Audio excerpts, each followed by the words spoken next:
Hello guys, welcome to English tutorials. আজকের ক্লাসে আমরা ক্লাস 11-এর শেক্সপিয়ারের যে র্যাপিড পার্ট, সেই র্যাপিড পার্টের অ্যাজ ইউ লাইক ইট গল্পটিকে নিয়ে আলোচনা করব। অ্যাজ ইউ লাইক ইট থেকে আমি গল্প বললাম তার কারণ অ্যাজ ইউ লাইক ইট একটি ড্রামা, শেক্সপিয়ারের লেখা অন্যতম শ্রেষ্ঠ কমেডিগুলির মধ্যে একটি, কিন্তু ড্রামা হিসেবে এই গল্পটি আমাদের সিলেবাসে ইনক্লুডেড হয়নি। এটি একটি গল্প হিসেবে আমাদের সিলেবাসে রয়েছে এবং দ্যাটস ওয়াই আমি অ্যাজ ইউ লাইক ইটকে গল্প হিসেবেই তোমাদের সামনে প্রেজেন্ট করলাম। প্রথমে একটু অ্যাজ ইউ লাইক ইট সম্বন্ধে বা গল্পটি সম্বন্ধে আমরা একটা ব্রিফ আইডিয়া নিয়ে নিই।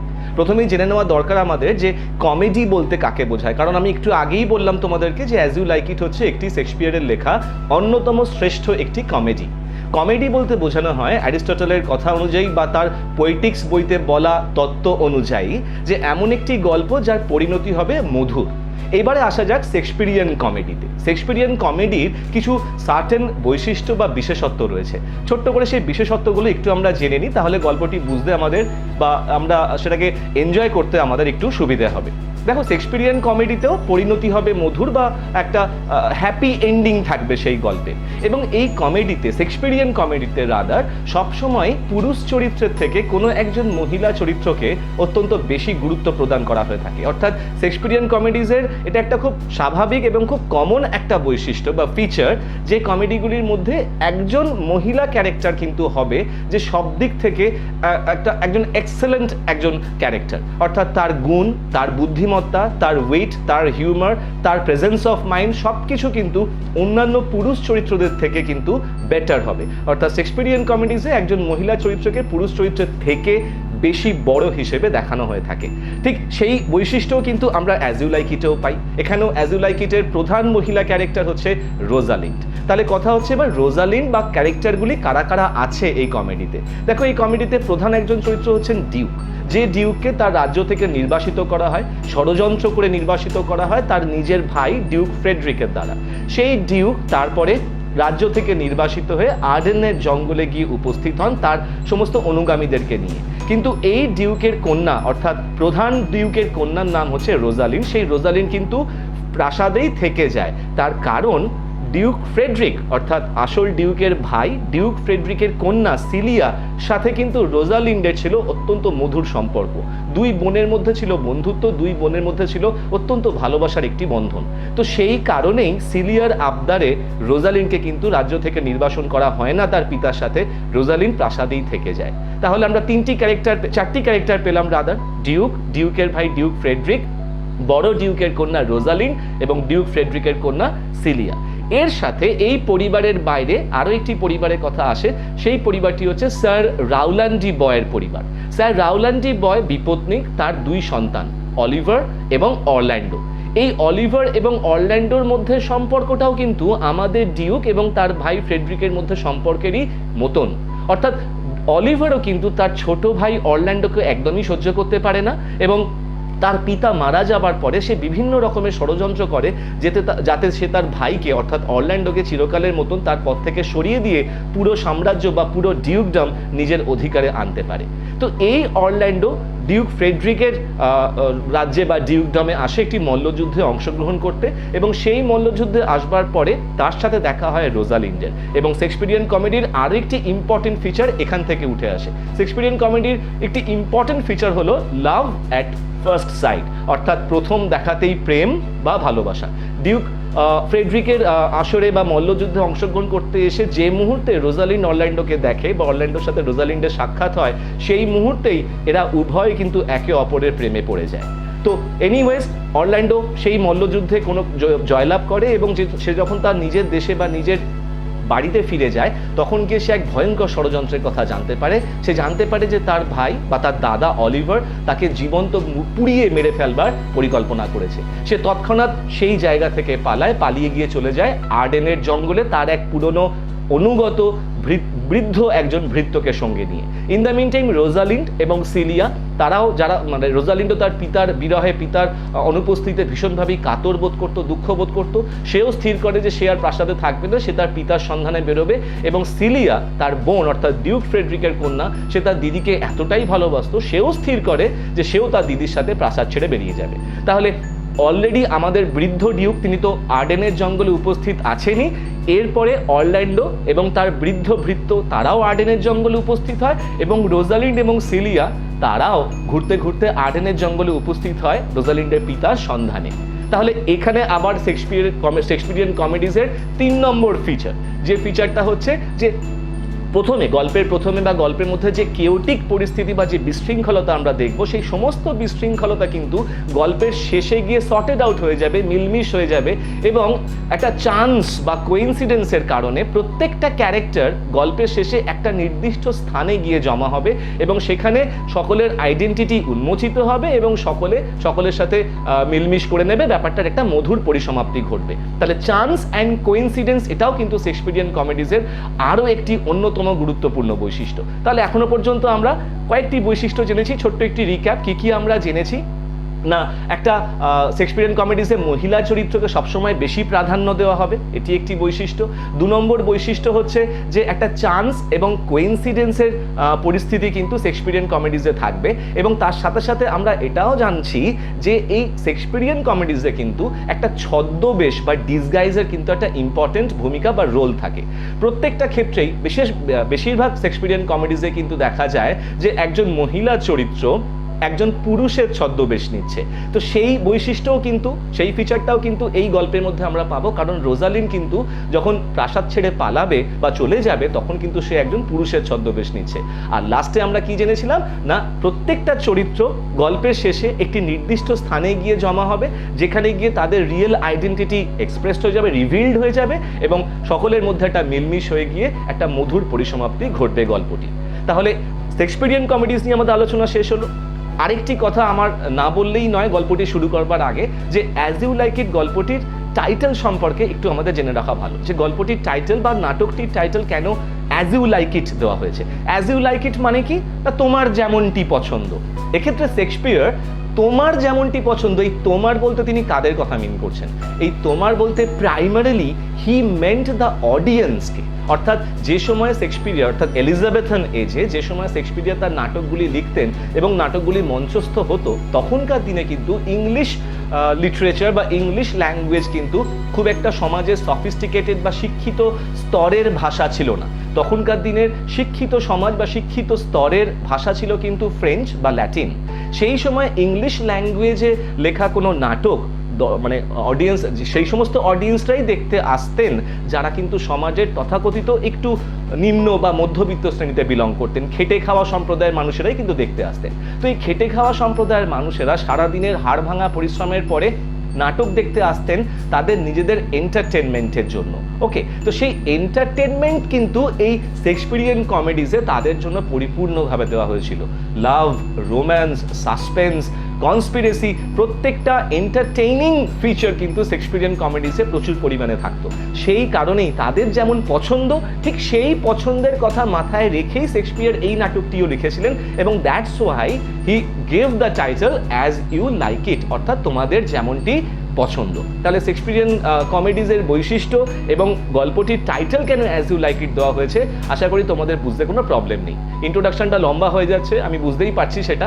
তবে এইবারে আমরা আর এই নিয়ে কথা আলোচনা না করে আমরা গল্পটি ডাইরেক্টলি শুরু করে দিই। যদি তোমাদের কারোর কাছে টেক্সট না থাকে তাহলে প্লিজ একটা টেক্সট নিয়ে নাও, তাহলে গল্পটি আমার সাথে তোমাদের ফলো করতে সুবিধা হবে। আজকে আমরা গল্পটির একটি ভাগ পড়ব, পরের ক্লাসে আমরা গল্পটিকে নিয়ে আরও এগিয়ে যাব। The story begins at a time when France was divided into provinces or dukedoms. এই গল্পটি এমন সময়ে শুরু হয় যখন ফ্রান্স বিভিন্ন ডিউকডম অর্থাৎ ডিউক শাসিত অঞ্চল বা প্রভিন্সেস বা এলাকা বা অঞ্চলে বিভক্ত ছিল। ইন ওয়ান সাচ প্রভিন্স, এইরকমই একটি অঞ্চলে দেয়ার ওয়াজ আ ইউসার্পার, একজন জবরদখলকারী ছিল। ইউসার্পার বলতে বোঝানো হয় সেই ব্যক্তিকে যে অন্যের সম্পত্তি বা অন্যের অধিকার ষড়যন্ত্র করে অন্যায়ভাবে নিজের অধিকারে নিয়ে আসে। Who had deposed and banished his elder brother the lawful duke, যে ইউসার্পার তার নিজের বড় দাদাকে বা দাদাকে ব্যানিশ করেছিল, নির্বাসিত করেছিল এবং ডিপোজড করেছিল, তার গদিচ্যুত বা সিংহাসনচ্যুত করেছিল যে দাদা ছিল দ্য লফুল ডিউক, আইন অনুযায়ী প্রকৃত সেই অঞ্চলের Duke. The Duke, who was driven away from his kingdom by his younger brother, retired to the forest of Arden along with his faithful followers. এবং সেই ডিউক যে কিনা নিজের রাজ্য থেকে নিজের ভাইয়ের দ্বারা বিতাড়িত হলেন, নির্বাসিত হলেন, তিনি আর্ডেনের জঙ্গলে গিয়ে উপস্থিত হলেন আশ্রয় নেওয়ার জন্য তার নিজের অনুগামীদেরকে সঙ্গে নিয়ে। These people soon got accustomed to the lazy life of the forest and they felt it to be more relaxing than the life of a court. এই ডিউকের অনুগামীরা খুব শীঘ্রই জঙ্গলের অর্থাৎ আর্ডেনের জঙ্গলের অলস জীবনযাত্রার সাথে অভ্যস্ত হয়ে পড়লেন এবং যারা সেই কোর্ট অর্থাৎ রাজসভায় বা ডিউকের রাজসভায় তাদের ব্যস্তমুখর জীবনকে আস্তে আস্তে ভুলে যেতে থেকে তারা এই অলস জীবনযাত্রার সাথে কিন্তু অভ্যস্ত হতে থাকলেন। They led the life like that of Robin Hood of England, and to this forest many noble youths came and spent their leisure time as they did in the Golden Age. এই জঙ্গলে তারা ইংল্যান্ডের রবিন হুডের মতন ভাবেই বা একই রকম ভাবে জীবনযাপন করা শুরু করলেন। এক্ষেত্রে রবিন হুডের রেফারেন্স আছে। রবিন হুড কে ছিলেন না, রবিন হুড ছিলেন ইংল্যান্ডের একজন অত্যন্ত দরিদ্র সম্প্রদায়ের বা গরিব শ্রেণীর একজন মানুষ, খেটে খাওয়া সম্প্রদায়ের মানুষ, যে খেটে খাওয়া সম্প্রদায়ের মানুষদেরকে কিন্তু তখনকার দিনে ইংল্যান্ডে সামন্ততান্ত্রিক মালিক বা জমিদাররা কিন্তু প্রচণ্ড পরিমাণে অত্যাচার করত। তাদের অত্যাচারে বীতশ্রদ্ধ হয়ে এই রবিন হুড তার দলবল নিয়ে জঙ্গলে চলে যান।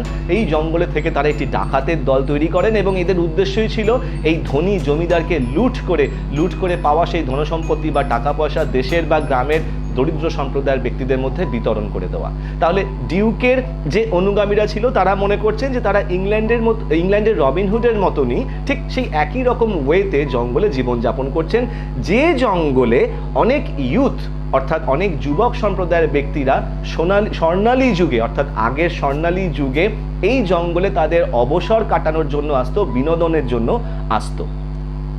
In summer, they took rest under the shade of the trees, watching the playful sports of the forest deer. গ্রীষ্মকালে তারা গাছের ছাওয়ায় বসে বিশ্রাম নিতে নিতে জঙ্গলের হরিণদের খেলা দেখত। They even felt sad that they had to kill those deer for food. একই সাথে তারা কিন্তু অত্যন্ত দুঃখও পেতেন এই ভেবে যে এই হরিণদেরকেই তাদেরকে হত্যা করতে হতো তাদের নিজেদের খাদ্যের সংস্থানের জন্য। In winter, when the cold wind blew, শীতকালে যখন শীতল ঠান্ডা বাতাস বইতো, the duke suffered from cold. Duke কিন্তু এই শীতে প্রচণ্ড কষ্ট পেতেন, বাট সেড কিন্তু বলতেন, these chilling winds which blow upon my body are true counselors. এই যে অত্যন্ত হিমশীতল বাতাস আমার শরীরের ওপর দিয়ে বয়ে যাচ্ছে, এরাই হলো আমার প্রকৃত উপদেষ্টা বা পরামর্শদাতা। They do not flatter. এই হিমশীতল বাতাস কিন্তু ফ্ল্যাটার করে না অর্থাৎ তোষামোদ করে না, but represent truly to me my condition. Rather এই হিমশীতল বাতাস কিন্তু আমার প্রকৃত অবস্থাটা সত্যি করে আমাকে জানান দিয়ে যায়, আমাকে জানিয়ে যায়। অ্যান্ড দো দে বাইট শার্পলি, এবং যদিও এই হিমশীতল বাতাসের কামড় কিন্তু অত্যন্ত তীক্ষ্ণ, their tooth is nothing like as keen as that of unkindness and ingratitude. তথাপি এই হিমশীতল বাতাসের দাঁতের ধার কিন্তু ততটাও ধারালো নয় যতটা অকৃতজ্ঞতা বা যতটা অমানবিকতার দাঁতের ধার ধারালো হয়। অর্থাৎ তিনি মিন করলেন তার নিজের ভাইকে, যে ভাইকে তিনি অত্যন্ত ভালোবাসার সাথে অত্যন্ত স্নেহ মমতার সাথে বড় করলেন, আজকে সেই ভাই কিন্তু অত্যন্ত অকৃতজ্ঞ হয়ে অমানবিকভাবে তার এই বৃদ্ধ ডিউককে, বৃদ্ধ দাদাকে কিন্তু জঙ্গলে নির্বাসিত করলো তার সিংহাসনচ্যুত করে। তো সেই ইনগ্র্যাটিটিউড বা অকৃতজ্ঞতার তুলনায় কিন্তু এই হিমশীতল বাতাসের দাঁতের ধার এমন কিছুই নয়, এটাই তিনি মিন করলেন। He remarked that men might say against অ্যাডভার্সিটিস।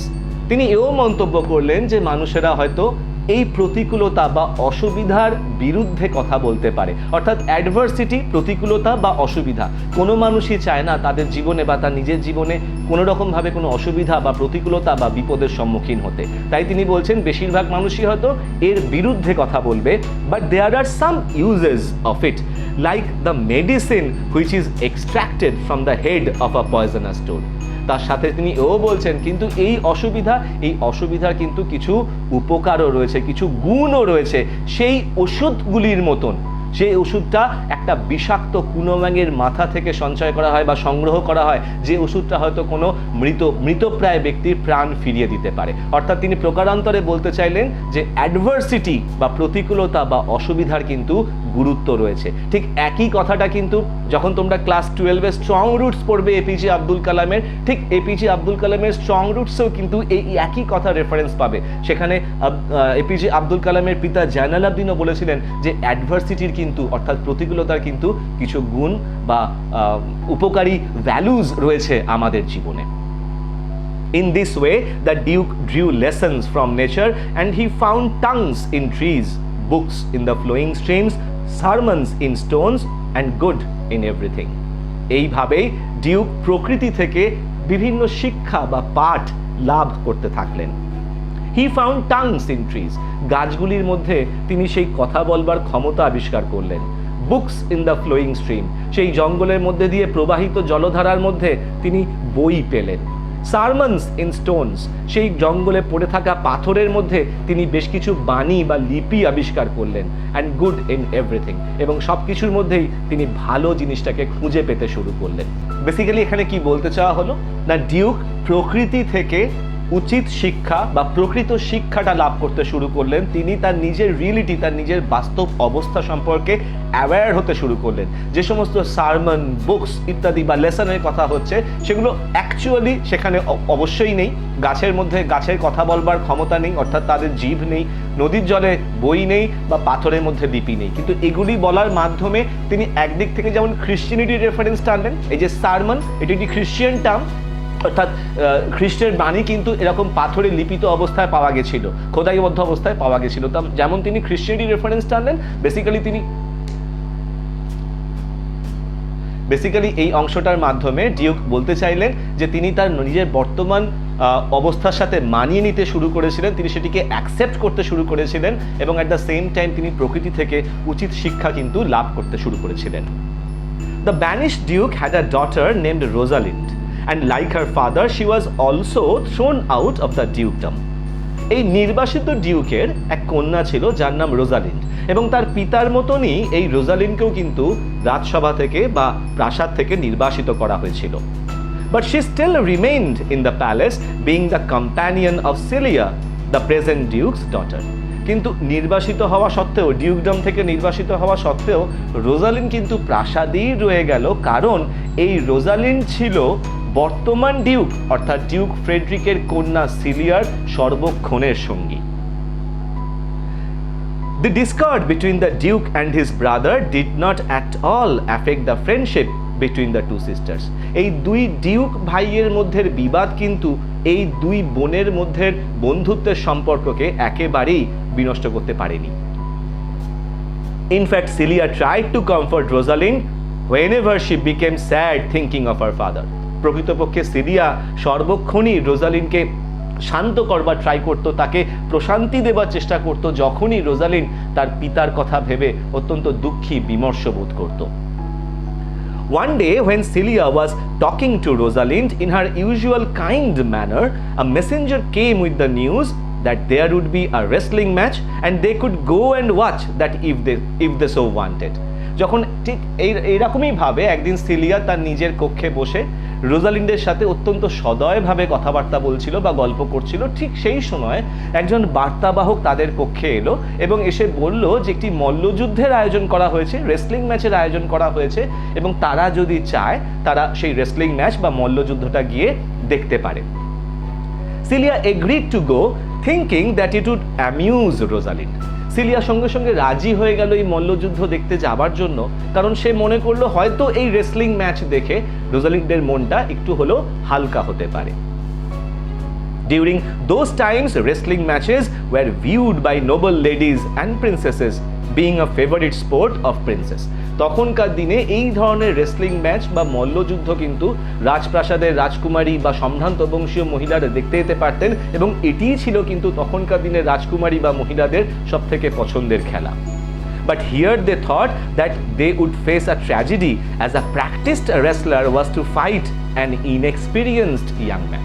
কিন্তু এই মল্লযুদ্ধ দেখতে গিয়ে তারা বুঝতে পারলো যে তারা একটা ভয়ঙ্কর বিয়োগান্তক পরিস্থিতি বা পরিণতির সম্মুখীন হতে চলেছেন, একটা ট্র্যাজেডির সম্মুখীন হতে চলেছেন। কারণ এই যুদ্ধে একজন অত্যন্ত অভিজ্ঞ মল্লযোদ্ধার সাথে একজন একেবারেই অনভিজ্ঞ সামান্য এক যুবকের প্রতিযোগিতা হওয়ার কথা। অর্থাৎ তারা আন্দাজ করলো যে এই অভিজ্ঞ যোদ্ধার হাতে ওই অনভিজ্ঞ যুবকের কিন্তু আজকে প্রাণ যাবে। তো সেই বিয়োগান্তক পরিস্থিতির কথা তারা অনুমান করলেন। When the Duke saw that both the ladies had come to watch such an uneven match between a practiced wrestler and a young man, the Duke asked them to dissuade the young man from fighting. এবং যখন Duke দেখলেন যে দুই কন্যাই, দুই মহিলাই এই uneven অসম প্রতিযোগিতা দেখতে এসেছে, তিনি এই মহিলাদেরকে অর্থাৎ সিলিয়া এবং রোজালিন্ডকে বললেন যে তাও তোমরা যাও, গিয়ে ওই যুবকের সাথে কথা বলে তাকে এই যুদ্ধে অংশগ্রহণ করা থেকে বিরত করো, অর্থাৎ সে যেন এই যুদ্ধে অংশগ্রহণ না করে, এটা তোমরা গিয়ে ওই যুবককে বোঝাও। At first, Celia tried to resist the youth from taking up such an unequal challenge. প্রথমে সিলিয়া এই যুবককে এই অসম প্রতিযোগিতা বা অসম চ্যালেঞ্জ নিতে তাকে বিরত করবার চেষ্টা করলো। And then Rosalind, by her kind words, tried to change his mind from the ensuing fight. তারপরেই রোজালিন্ড তার সেই অত্যন্ত সদয় কথাগুলির দ্বারা, শব্দগুলির দ্বারা এই যুবককে আসন্ন যুদ্ধ থেকে পিছিয়ে আসতে বা উইথড্র করে নেওয়ার জন্য অনুরোধ করলো, তাকে বোঝানোর চেষ্টা করলো। But after hearing the entreaties of the ladies, কিন্তু এই দুই সুন্দরী যুবতী নারী, সম্ভ্রান্ত বংশীয় দুই সুন্দরী যুবতী নারীর বক্তব্য শুনে বা তাদের অনুরোধ শুনবার পরে, the youth became all the more determined to prove his valor in front of the fair ladies. এই যুবক কিন্তু আরো বেশি করে বদ্ধপরিকর হয়ে গেল এই দুই সুন্দরী যুবতী সম্ভ্রান্ত বংশীয় নারীর সামনে নিজের কৃতিত্ব, নিজের ক্ষমতা, নিজের শক্তি বা সাহসের প্রদর্শন করবার জন্য। He refused to listen to them. সে প্রত্যাখ্যান করলো এই মহিলাদের কথা শুনতে। But he said in such a graceful manner, কিন্তু এই কথাটি, এই প্রত্যাখ্যানটি সে এতটা সুন্দর, অত্যন্ত মাধুর্য বা গ্রেসফুলি সে বলল, that both the ladies became more concerned of him, যাতে এই দুই মহিলাই কিন্তু এই যুবককে নিয়ে আরো বেশি করে দুশ্চিন্তাগ্রস্ত হয়ে পড়লেন বা চিন্তিত হয়ে পড়লেন। He said, তিনি বললেন বা সেই ছেলেটি বা যুবকটি বলল, I am sorry to deny such fair and beautiful ladies anything. এই ধরনের অত্যন্ত বা আপনাদের মতন এত সুন্দর অপরূপ দুই যুবতী নারীকে কোনো কিছু প্রত্যাখ্যান করতে পেরে বা প্রত্যাখ্যান করে আমি অত্যন্ত নিজে দুঃখিত বোধ করছি। He also said that he would like the ladies to wish for him. সেও বলল যে সে চায় এই দুই নারী, এই দুই যুবতী যেন তার হয়ে ঈশ্বরের কাছে প্রার্থনা করে, ইচ্ছা প্রকাশ করে, ঈশ্বরের কাছে যেন সেই যুদ্ধে জয়লাভ করে। And if he was defeated, এবং যদি এই যুদ্ধে সে পরাজিত হয়, he would not be ashamed, তাহলেও কিন্তু সে একদমই লজ্জিত বোধ করবে না। And even if he was killed, এবং যদি এই যুদ্ধে তার প্রাণও যায়, তাকে যদি হত্যাও হয়ে যায় তার, there was no one to lament for him in this world, তাহলেও কিন্তু এই জগতে তার হয়ে দুঃখ করবার জন্য বা শোক প্রকাশ করবার জন্য কিন্তু তার কেউ নেই। He said that he was only a person who filled up a space in this world and it would be better supplied if he vacated his space. সে আরো বলল যে এই বিশাল পৃথিবীতে সে শুধুমাত্র সামান্য একটু জায়গা অধিকার করে রেখেছে, এবং সে যদি মারা যায় তাহলে তার সেই শূন্য জায়গাটা আরো বেটার ভাবে সাপ্লাইড হতে পারে অন্য কোনো যোগ্য ব্যক্তির দ্বারা। অর্থাৎ সে প্রকারান্তরে বলতে চাইলো তার জীবনটা ফিউটাইল, তার জীবনের কোনো পারপাস নেই, তার জীবনে এমন কেউ নেই যে তাকে ভালোবাসে বা তার মৃত্যুতে কষ্ট পাবে। তাই এই জীবন রাখার চেয়ে বা থাকার চেয়ে না থাকাই ভালো। তাই সে যদি মারাও যায় তাতেও কিন্তু তার কিছু যায় আসে না। সো আমরা বুঝতেই পারছি যে এই যুবক কিন্তু এমন কিছু সেন্টিমেন্টাল কথা বলল এই মহিলাদেরকে, যে কথাগুলি মহিলা হৃদয় কিন্তু স্পর্শ করতে বাধ্য, এবং হলোও তাই। দ্য রেসলিং ম্যাচ বিগ্যান, মল্লযুদ্ধ শুরু হলো। Celia wished that the youth would not be hurt during the bout. Celia মনে মনে ইচ্ছা করলো যে এই যুবকের যেন এই যুদ্ধে, এই বাউট বা যুদ্ধে বা মল্লযুদ্ধে যেন তার কোনো ক্ষতি না হয়। But Rosalind was more concern, কিন্তু রোজালিন্ড একটু বেশি চিন্তিত হয়ে পড়লো এই যুবকের জন্য। She had an inclination towards him because she felt pity for his friendless condition. ইতিমধ্যেই রোজালিন্ডের এই ছেলেটির প্রতি অত্যন্ত দয়া মায়া মমতা জন্মেছিল তার মনে, কারণ এই ছেলেটির এই জীবনে কোনো বন্ধু নেই। একটা বন্ধুত্বহীন অবস্থায় এই ছেলেটি একা তার জীবনযাপন করছে ছেলেটির কথা অনুযায়ী। তার জন্য সে ইতিমধ্যেই এই ছেলেটির প্রতি একটু ইনক্লিনেশন বা আকৃষ্ট বা আকর্ষিত হতে শুরু করেছিল, একটু আসক্তি কিন্তু তার জন্মেছিল। আমরা প্রথমেই শেক্সপিয়ারিয়ান কমেডিজের একটি ফিচারে কথা বলেছিলাম, লাভ অ্যাট ফার্স্ট সাইট। সেই ঘটনাটি কিন্তু আজকে আমরা এখানেই পেয়ে গেলাম, এই অংশটুকুনিতেই পেয়ে গেলাম। অর্থাৎ রোজালিন্ডের সাথে এই ইউথ হচ্ছে আসলে অরল্যান্ডো। এই ইউথের সাথে প্রথম সাক্ষাতেই রোজালিন্ড কিন্তু অরল্যান্ডোর প্রতি অত্যন্তভাবে আকর্ষিত বোধ করতে শুরু করেছে। এক ভালোবাসার একটি সেন্টিমেন্ট বা ফিলিংস কিন্তু তার মনে গ্রো করতে শুরু করেছে।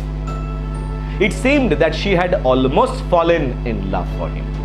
আপাতত দৃষ্টিতে মনে হলো যে ইতিমধ্যেই সে অরল্যান্ডোর জন্য বা অরল্যান্ডোর জন্য প্রেমে পড়ে গেছে বা অরল্যান্ডোকে সে ভালোবেসে ফেলেছে।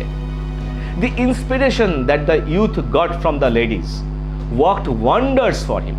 ইতিমধ্যে সেই যুবক, যে যুবকটি এই দুই নারীর কাছ থেকে ইন্সপিরেশন বা অনুপ্রেরণা পেল, সেই অনুপ্রেরণা কিন্তু এই যুবকের জীবনে ওয়ান্ডার্স, বিস্ময়কর হিসেবে কাজ করলো।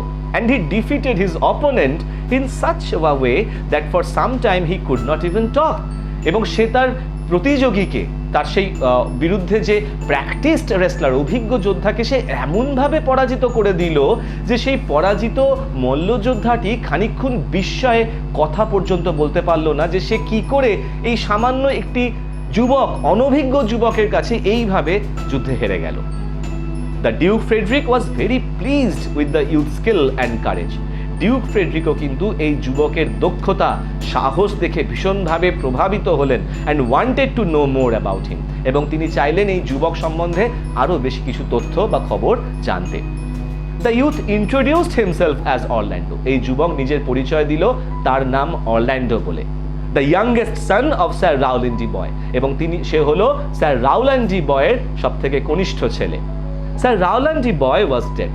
স্যার রাউলিন ডি বয় ইতিমধ্যে মৃত, but when he was alive he was a friend of the banish duke. কিন্তু যখন তিনি জীবিত ছিলেন, তিনি ছিলেন নির্বাসিত ডিউকের একজন বন্ধু। So on hearing that Orlando was his son, the Duke was displaced. এবং স্বাভাবিকভাবেই ডিউক ফ্রেডরিক যখন জানলেন যে তার নির্বাসিত দাদার বন্ধুর ছেলে এই অরল্যান্ডো, তিনি স্বাভাবিকভাবেই অত্যন্ত অপ্রসন্ন হলেন অরল্যান্ডোর প্রতি। and wished he had been the son of someone else. এবং তিনিও মনে মনে ইচ্ছা করলেন যে তুমি যদি অন্য কারুর সন্তান হতে, স্যার রাউলান ডি বয়ের না হয়ে অন্য কারুর ছেলে হতে, তাহলে হয়তো ভালো হতো।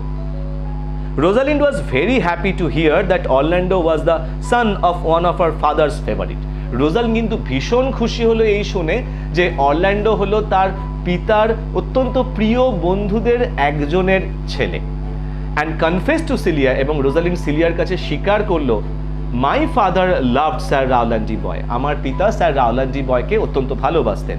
and if I had known that Orlando was his son, এবং আমি যদি আগে জানতাম যে অরল্যান্ডো আমার বাবার বন্ধুর ছেলে, I would have added tears to my entreaties before he should have ventured. তাহলে আমি যখন তাকে গিয়ে যুদ্ধে অংশগ্রহণ করা থেকে বিরত করবার জন্য যে কথাগুলি বলেছিলাম, তাহলে সেই কথাগুলির সাথে আমি আমার নিজের কিছু অশ্রুকণাও মিশিয়ে দিতাম, যাতে আমি তাকে ডিসিউড করতে পারি, বিরত রাখতে পারি।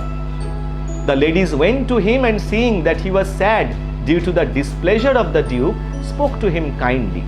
এবং সেই তারপরে এই দুই নারী অর্থাৎ সিলিয়া এবং রোজালিন্ড সেই অরল্যান্ডোর সাথে দেখা করতে গেল, যে অরল্যান্ডো তখন অত্যন্ত বিমর্ষ অবস্থায় বসেছিল, কারণ বর্তমানে ডিউক ফ্রেডরিক তাকে ভীষণভাবে অপছন্দ করছেন, তাকে খুব একটা সহ্য করতে পারছেন না।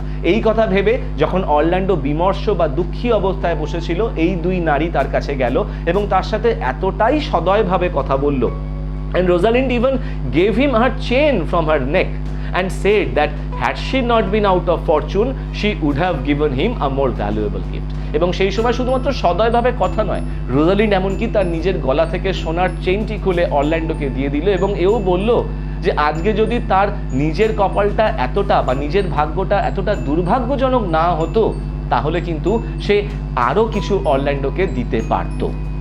এর থেকেও অত্যন্ত মূল্যবান উপহার সে অরল্যান্ডোকে অফার করতে পারত। When the cousin sisters were alone, they talked of the young wrestler.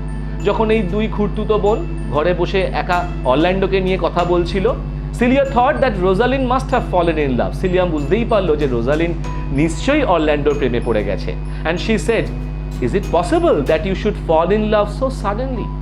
Cilia রোজালিনকে বলল যে এটাও কি সম্ভব যে এত তাড়াতাড়ি হঠাৎ করে তুমি একজন অজানা অচেনা যুবকের প্রেমে পড়ে গেলে? রোজালিন রিপ্লাই, রোজালিন উত্তর দিল, the duke my father loved his father dearly. আমার পিতা ডিউক ওর পিতা ডিউককে কিন্তু অত্যন্ত ভালোবাসতো। Celia then remarked that though her father had displeasure for young Orlando, she herself did not feel so. এবং সিলিয়া তখন বলল যে যদিও তার পিতা অরল্যান্ডোকে এখন অপছন্দ করছেন বা সহ্য করতে পারছেন না, তার নিজের কিন্তু অরল্যান্ডোকে বেশ ভালোই লাগে। তাহলে রোজালিন একটি অদ্ভুত যুক্তি দিল অরল্যান্ডোর প্রতি প্রেমে পড়ে যাওয়ার বা অরল্যান্ডোকে ভালোবেসে ফেলবার কারণ হিসেবে। সে বলল তার বাবা অর্থাৎ ডিউক অরল্যান্ডোর পিতা রাওলান্ডি বয়কে বন্ধু হিসেবে ভালোবাসতেন, তার জন্য সেও অরল্যান্ডোকে ভালোবাসে। শুধু তাই নয়, নিজের পরিস্থিতি এবং অরল্যান্ডোর পরিস্থিতি অলমোস্ট সেম। তো সেই কারণেও কিন্তু রোজালিন অরল্যান্ডোর প্রতি একটি আসক্তি বা ভালোবাসা অনুভব করেছিল। Frederick was enraged at the sight of Sir Rowland de বয়ের সন। এদিকে ডিউক ফ্রেডরিক কিন্তু স্যার রাওলান্ডি বয়ের ছেলেকে দেখে চূড়ান্ত পরিমাণে রেগে গিয়েছিলেন। It reminded him of the many friends of the banish duke. অরল্যান্ডোকে দেখে নির্বাসিত ডিউকের আরো অনেক বন্ধুদের কথা তার মনে পড়ে গেল। হি ওয়াজ লেটলি ডিসপ্লিজড উইথ রোজালিন। ইতিমধ্যে সে রোজালিনকে নিয়েও কিন্তু তিনি অত্যন্ত অপ্রসন্ন ছিলেন। as she was praised for her virtues and the people pitied her for her father। কারণ ইতিমধ্যেই সারা রাজ্যে রোজালিন্ডের গুণের জন্য তার প্রশংসা হচ্ছিল এবং সারা দেশের সাধারণ প্রজারা কিন্তু রোজালিনকে অত্যন্ত সদয় করুণার নজরে দেখতে শুরু করেছিল। তার পিতাকে নির্বাসিত করা হয়েছে এই যুক্তিতে, এই কারণে।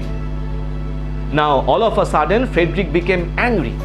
এইবার কিন্তু হঠাৎ করে ফ্রেডরিক ভীষণ রেগে গেলেন। And he entered the room of the ladies while they were still discussing about Orlando। এবং তিনি সেই লেডিজ বা মহিলাদের ঘরে প্রবেশ করলেন যখন কিনা তারা তখনও অরল্যান্ডোকে নিয়ে আলোচনা করছিল, গল্প করছিল। So he ordered Rosaline to join her father in the forest। তিনি গিয়ে রোজালিনকে আদেশ করলেন যে তুমি এই মুহূর্তেই এই প্রাসাদ ছেড়ে তোমার বাবার কাছে জঙ্গলে চলে যাও। Celia pleaded in favor of her sister। Celia তার বোনের হয়ে বা তার দিদির হয়ে কাকুতি মিনতি করলো, অনুনয় করলো তার পিতার কাছে। But the duke turned a deaf ear to any such request. কিন্তু তার মেয়ে সিলিয়ার কোনো অনুরোধই কিন্তু ডিউক আর কানে তুললেন না। He said, she is too subtle for you. Her smoothness, her very silence and her patience speak to the people and they pity her. তিনি সিলিয়াকে বোঝাতে চাইলেন যে তার এই যে রোজালিন কিন্তু ভীষণ সাটল, অর্থাৎ তার ক্যারেক্টার কিন্তু ভীষণভাবে সূক্ষ্ম। তিনি বেসিক্যালি মিন করছেন এইভাবে, রোজালিনকে রিপ্রেজেন্ট করছেন সিলিয়ার কাছে। রোজালিন কিন্তু খুবই চতুর, খুব কৌশল অবলম্বন করছে এবং এই যে সে চুপ করে রয়েছে, প্রাসাদে চুপ করে বসে রয়েছে বা দিন কাটাচ্ছে এইরকম বিমর্ষ বা দুঃখী অবস্থায়, এই কথাটি কিন্তু দেশের সাধারণ প্রজাদের কাছে অ্যাপিল করছে। তারা কিন্তু রোজালিন্ডের ফেভারে চলে যাচ্ছে, ফলে দেশে বা রাজ্যে যে কোনো সময় কিন্তু একটি বিদ্রোহ দেখা দিতে পারে। তো সেই জন্যেই রোজালিনকে এই রাজ্যে রাখাটা আর নিরাপদ নয়। কারণ রোজালিন যদি এই রাজ্যে থাকে তাহলে দেশের মানুষের কাছে বা প্রজাদের কাছে রোজালিন্ডই কিন্তু থাকবে আদর্শ হিসেবে। তারা কিন্তু রোজালিনকেই বেশি ভালোবাসবে তোমার তুলনায়। তাই রোজালিনকে যদি এখান থেকে সরিয়ে দেওয়া যায় তাহলে দেশের মানুষ কিন্তু তোমাকে তাদের পরবর্তী আমার পরবর্তী উত্তরাধিকারী হিসেবে কিন্তু মেনে নেবে। সেই কারণেই রোজালিনকে ইন দ্য মিন টাইম বা ইমিডিয়েটলি এখান থেকে নির্বাসিত করাটা অত্যন্ত জরুরি। You are a fool to plead for her. তিনি সিলিয়াকে বললেন যে তুমি একটা নির্বোধ যে তুমি ওর হয়ে কথা বলছো। For you will seem more bright and virtuous when she is gone। কারণ ও যদি এখান থেকে চলে যায় তাহলে তুমি কিন্তু আরো দেশের জনগণের কাছে আরো বেশি ভার্চুয়াস, গুণবতী বা ফেয়ার, সুন্দর হিসেবে প্রতিপন্ন হতে থাকবে। Therefore don't speak for her। সেই জন্য ওর হয়ে কথা বলতে এসো না। And the decision that I have taken is irrevocable। এবং যে ডিসিশনটা আমি নিয়েছি সেটি ইররেভোকেবল, অর্থাৎ সেটি অনড়, তার কিন্তু কোনো রকমের অন্যথা হবে না। আমি কিন্তু এই ডিসিশন আর পাল্টাবো না। When Celia could not change her father's mind, যখন সিলিয়া তার পিতার মন আর পাল্টাতে পারলো না to keep Rosalyn in the palace, এই প্রাসাদে রোজালিনকে রেখে দেওয়ার ব্যাপারে, she decided to accompany Rosalind to the forest of Arden in search of her father। সেও স্থির করলো যে সেও রোজালিন্ডের সাথেই আর্ডেনের জঙ্গলে চলে যাবে তার পিতার খোঁজে, অর্থাৎ রোজালিন্ডের পিতার সন্ধানে বা খোঁজে। বিফোর দে সেট আউট রওনা দেবার আগে they decided to change their clothes, তারা স্থির করলো যে তারা তাদের পোশাক আশাক পাল্টে নেবে, as it would be unsafe for two young ladies to travel alone in rich attire, কারণ এটা ভীষণভাবেই একটা বিপজ্জনক হয়ে যাবে যে দুজন যুবতী সুন্দরী নারী তাদের সেই অত্যন্ত মূল্যবান গয়না গাটি পোশাক আশাক পরে যদি একা দুজন নারী যদি বেরিয়ে যায় তাহলে কিন্তু সেটা ভীষণভাবে বিপজ্জনক বা আনসেফ হয়ে যাবে তাদের প্রতি। Rosalind thought that one could disguise herself as a male, and since she was taller than Celia, she decided to dress as a country lad and Celia could dress as country lass. Rosalyn মনে করলো যে তাদের দুজনের মধ্যে একজন পুরুষের ছদ্মবেশ নেবে, এবং যেহেতু সে নিজে সিলিয়ার থেকে একটু লম্বা ছিল তাই সে পুরুষের ছদ্মবেশ নেবে, এবং সেই ছদ্মবেশটা কেমন হবে না একজন কান্ট্রি ল্যাড বা গ্রাম্য যুবকের, এবং সিলিয়ার ছদ্মবেশটা হবে কান্ট্রি ল্যাস অর্থাৎ গ্রাম্য যুবতীর। And they would introduce themselves as brother and sister, এবং তারা তাদের নিজেদের পরিচয় দেবে ভাই বোন হিসেবে। Rosalind would call herself as Ganymede, Rosalind নিজের পরিচয় দেবে তার নাম গ্যানিমিড বলে, and Celia would be called Aliena, এবং সিলিয়া নিজের নাম বলবে অ্যালিয়েনা। In this disguise, এই ছদ্মবেশ ধারণ করে with money and their jewels, টাকা পয়সা এবং তাদের ধনরত্ন সঙ্গে নিয়ে they set out on their journey to the forest of Arden, তারা ফরেস্ট অফ আর্ডেনের উদ্দেশ্যে তাদের যাত্রা শুরু করলো। A long way from the Duke's kingdom, যে জঙ্গলটি ছিল ডিউকডম বা ডিউকের রাজ্য থেকে অনেক অনেক দূরে। The lady Rosalind Ganymede, in accordance to her dress, put on an attitude to her sister, who left the luxury of the palace for their true love to each other. Rosalind, যে কিনা এখন একজন গ্রাম্য যুবক গ্যানিমিডের ছদ্মবেশ ধারণ করেছিল, সেই কিন্তু সব রকম ভাবে তার বোন সিলিয়াকে কমফর্ট দেওয়ার চেষ্টা করলো, তাকে প্রোটেক্ট করে রাখবার চেষ্টা করলো, যে সিলিয়া শুধুমাত্র তাদের নিজেদের মধ্যে প্রকৃত ভালোবাসার কারণে রাজ্যের বা রাজার বা প্রাসাদের যাবতীয় সুখ স্বাচ্ছন্দ্য ছেড়ে আজকে তার জন্য পথে নেমে এসেছে। সো দে ওয়াকড অ্যালং, এইভাবেই তারা হেঁটে চলল। Rosalind showing a cheerful spirit as if he was the real Ganymede, the rustic and stout-hearted brother of the gentle village maiden Aliena. তারা যখন হাঁটছিল এই ছদ্মবেশ ধারণ করে, রোজালিন্ড একজন প্রকৃত গ্রাম্য, খুব চিয়ারফুল, খুব আনন্দমুখর প্রাণবন্ত যুবকের ন্যায় অভিব্যক্তি প্রদর্শন করতে থাকলো, যে যুবকটি ছিল গ্রাম্য বালিকা বা যুবতী অ্যালিয়েনার দাদা গ্যানিমিড হিসেবে। সে এইরকমই একটি অভিব্যক্তি বা অ্যাটিটিউড কিন্তু সে প্রদর্শন করতে থাকলো। When they reached the forest of Arden, they did not get the inns or food or the good accommodation that they had got till then. যখন তারা ফরেস্ট অফ আর্ডেনের কাছে উপস্থিত হলো, তারা কিন্তু আর কোনো সরাইখানা বা আশ্রয় বা ভালো খাবার দাবার পেল না, আর যে জিনিসগুলো তারা এতদিন পর্যন্ত পেয়েছিল তাদের পথে। Ganymede, who had hitherto cheered her sister, confessed that she could cry out of fatigue and hunger. যে গ্যানিমিড অর্থাৎ রোজালিন্ড, যে কিনা এতটা দীর্ঘ পথ ধরে বা যাত্রাপথে তার বোনকে খুব প্রসন্ন রাখবার, আনন্দমুখ রাখবার চেষ্টা করেছিল, সেও এইবার স্বীকার করলো যে ক্ষুধায় ক্লান্তিতে তার এখন মারা যাবার উপক্রম হয়েছে। When Aliena declared that she could walk no further, এবং যখন অ্যালিয়েনা ঘোষণা করলো যে সে আর হাঁটতে পারছে না, Rosalind tried to find out where they could get rest and food. Rosalind চেষ্টা করলো সেই জায়গাটা খুঁজে বার করতে যেখানে তারা একটু আশ্রয় বা খাবার দাবার পেতে পারে। But they were certain that they were lost. কিন্তু at the same time তারা এটাও নিশ্চিত বোধ করছিল যে তারা পথ হারিয়েছে।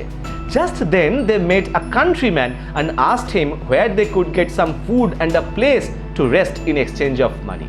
ঠিক সেই সময় একজন গ্রাম্য ব্যক্তির সঙ্গে তাদের দেখা হলো, যাকে তারা জিজ্ঞাসা করলো যে টাকা পয়সার বিনিময়ে তারা কোথায় গেলে একটু খাবার দাবার বা একটু বিশ্রাম বা আশ্রয় পেতে পারে, অর গোল্ড অর্থাৎ টাকা পয়সা বা সোনাদানার বিনিময়ে। He said that he was the servant of a shepherd. সেই গ্রাম্য ব্যক্তিটি বলল যে সে একজন শেফার্ড অর্থাৎ মেষপালকের ভৃত্য, who was going to sell off his house and so they did not have much to entertain them. যে শেফার্ড বা যে মেষপালক তার যাবতীয় সম্পত্তি বাড়ি ঘর কিন্তু বিক্রি করে দিয়ে সেই স্থান ছেড়ে চলে যাচ্ছে, ফলে এদেরকে এন্টারটেন করবার মতন বা এদেরকে আশ্রয় বা খাবার দেওয়ার মতন কিছুই নেই। তার মানে বলতে চাওয়া হলো যে সেই শেফার্ড অলরেডি ভীষণভাবে একজন দরিদ্র ব্যক্তি, টাকা পয়সা তার নিজেরও প্রচুর পরিমাণে প্রয়োজন, সেই কারণে সে তার যাবতীয় সম্পত্তি বাড়িঘর বিক্রি করে দিয়ে চলে যাচ্ছে। তাই তারা রোজালিন্ড বা সিলিয়াকে অর্থাৎ গ্যানিমিড বা অ্যালিয়েনাকে কোনোভাবে হেল্প করতে পারবে না। But if they wanted they were welcome to their house, কিন্তু তাও যদি তারা চায় তাদের বাড়িতে তাদেরকে স্বাগত। They followed the man and bought the house and the sheep and also took the man to wait on them. তারা অর্থাৎ রোজালিন্ড এবং সেলিয়া সেই বাড়িতে গিয়ে তাদের বাড়ি ঘর যাবতীয় যা জিনিসপত্র সেই শেফার্ড বিক্রি করতে চাইছিল সব কিছু কিনে নিল, এমনকি ওই লোকটিকেও বাড়িতে রেখে দিল ভৃত্য হিসেবে, যাতে ওই ভৃত্য পরিচারকের কাজ করতে পারে, তাদের দেখাশোনা করতে পারে। Thus they decided to stay till they could find the part of the forest where the banished duke stayed with his followers. তারা এইভাবেই ওই বাড়িতেই থেকে যাওয়ার বা সেটেল করা স্থির করলো যতক্ষণ না তারা জঙ্গলের সেই অংশটিকে খুঁজে পায় যে অংশে ডিউক তার অনুগামীদেরকে নিয়ে বর্তমানে বসবাস করছেন। The two sisters settled in their new cottage life very comfortably. দুই বোন কিন্তু তাদের এই নতুন কটেজ লাইফ বা গ্রাম্য জীবনের সাথে খুব কমফোর্টেবলি সুখ স্বাচ্ছন্দ্য সহকারে সেটেল করে গেল and fancied themselves to be the shepherd and shepherdess, এবং তারা নিজেরাও মনে করতে শুরু করলো যে তারা প্রকৃতই একজন মেষপালক এবং মেষপালিকা। Yet sometimes Ganymede remembered the youth Orlando, তাও কিন্তু গ্যানিমিডের এই জীবনযাপন করার মাঝেই সেই যুবক অরল্যান্ডোর কথা মনে পড়তো অ্যান্ড থট, এবং সে ভাবতো that he was so far away from her, যে আজকে অরল্যান্ডো তার থেকে অনেক অনেক কত দূরে। But it soon came to light, কিন্তু শীঘ্রই এটি প্রকাশ্যে এলো that he was also in the forest of Arden, সেই অরল্যান্ডো কিন্তু ফরেস্ট অফ আর্ডেন বা আর্ডেনের জঙ্গলে উপস্থিত ছিল সেই সময়, ফলোয়িং সার্টেন সার্কামস্ট্যান্সেস, বেশ কিছু পরিস্থিতি বা ঘটনার বশবর্তী হয়ে। তাহলে আজকে অ্যাজ ইউ লাইক ইট গল্পের বা নাটকের প্রথম পার্টটা আমরা এখানেই শেষ করলাম। হোপফুলি নেক্সট ক্লাসে আমরা গল্পটাকে শেষ করে দিতে পারবো পুরোপুরি। তাহলে আজকে আমরা যেখানে শেষ করলাম ছোট্ট একটা রিক্যাপ, আমরা দেখলাম কি না অলরেডি ব্যানিশড ডিউক, নির্বাসিত ডিউক তো আর্ডেনের জঙ্গলে রয়েইছেন। এইবার সেই ঘটনাচক্রে রোজালিন্ড এবং সিলিয়া তারাও ফরেস্ট অফ আর্ডেনে উপস্থিত হয়েছে, এবং অরল্যান্ডো সেও কিন্তু আর্ডেনের জঙ্গলে উপস্থিত হয়েছে কিছু ঘটনা কিছু পরিস্থিতির সম্মুখীন হয়ে। কি ঘটনা কি পরিস্থিতির সম্মুখীন হয়ে অরল্যান্ডো এই ফরেস্ট অফ আর্ডেনে উপস্থিত হলো, বা কি করেই বা আলটিমেটলি গল্পটির একটি মধুর পরিসমাপ্তি ঘটবে, সেটা আমরা নেক্সট ক্লাসে দেখবো। তাহলে কিন্তু অলরেডি শেক্সপিয়ারিয়ান কমেডিজের যে যে বৈশিষ্ট্যগুলির কথা আমরা আলোচনা করেছিলাম আজকে প্রথমেই, তার মধ্যে অনেকগুলোই কিন্তু খুঁজে পেয়ে গেছি। কি কি না, চান্স অ্যান্ড কোইন্সিডেন্স, অর্থাৎ বিভিন্ন রকমের অলৌকিক মিরাকিউলাস ঘটনাচক্রে সবাই এক জায়গায় উপস্থিত হচ্ছে বা সবাই যে যার মতো জিনিস পেয়ে যাচ্ছে। গ্যানিমিড এবং অ্যালিয়েনা যখনই তারা ক্ষুধার্ত ক্লান্ত বোধ করছিল তারা কিন্তু বাসস্থান পেয়ে গেল এবং সেটেল করে গেল। ঠিক এরকমই চান্স অ্যান্ড কোইন্সিডেন্স পরের অংশতেও আমরা দেখব। এবারে আমরা আরেকটা কি দেখলাম, যে গল্পের প্রত্যেকটা চরিত্র কিন্তু গল্পের শেষের দিকে একটি নির্দিষ্ট স্থানে এসে জমায়েত হবে, ঠিক সেই ঘটনাটি কিন্তু এখানে ঘটছে। এবং লাভ এট ফার্স্ট সাইট, অর্থাৎ প্রথম দর্শনেই প্রেম বা ভালোবাসা, সেটাও কিন্তু আমরা অলরেডি এক্সপিরিয়েন্স করে নিয়েছি বা ডিসকভার করে নিয়েছি রোজালিন্ড এবং অরল্যান্ডোর মধ্যে। তাহলে আশা করি গল্পটা তোমরা মন দিয়ে শুনেছো, এনজয় করেছো, আর লাইন বাই লাইন মানে বুঝতে নিশ্চয়ই কারো কোনো প্রবলেম হয়নি। তাই যদি ভিডিওটি ভালো লেগে থাকে তাহলে প্লিজ লাইক করতে ভুলো না, শেয়ার করতে ভুলো না, আর ইচ্ছে হলে ইংলিশ টিউটোরিয়ালস চ্যানেলটিকে সাবস্ক্রাইব করো আর বেল আইকনটাকে প্রেস করে রেখো, যাতে ভবিষ্যতে এই ধরনেরই লিটারেচার বা গ্রামার ওরিয়েন্টেড ভিডিওর নোটিফিকেশন তোমরা প্রথমেই পেয়ে যাও। In the meantime, সকলে ভালো থেকো, stay safe, keep watching English tutorials, keep learning, and thank you so much for giving me your time. Thank you.